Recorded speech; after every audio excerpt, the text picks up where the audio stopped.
she's like, what do you mean you can't get out of the bathroom? I'm like, I really can't. Can you open the door?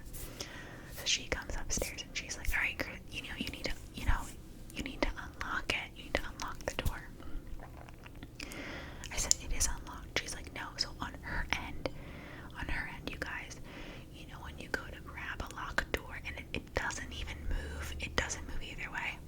So when she grabs it, it's not moving either way. She's like, you have to unlock it. I was like, okay, well, on my end, I am fully able to move. So she's like, I can't, it's not opening.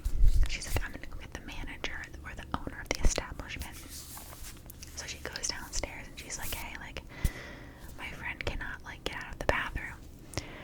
So she kind of gets a key. She's like, I guess I'll bring my key, but she's like, we have a ghost up here.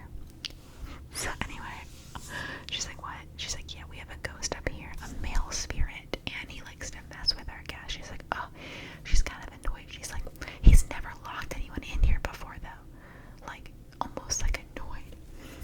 So I wish I was there, right? But I'm inside the bathroom. I'm locked in the bathroom essentially. My friend says my friend is not a believer, okay? She's not a believer of ghosts or spirits. She says that she watched the manager walk up to the door. She wasn't using the key yet.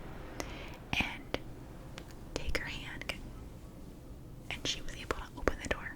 Like, it opened immediately for her. And my friend was like, we need to leave right now. We have to go. I'm not doing this. I'm not doing it. She was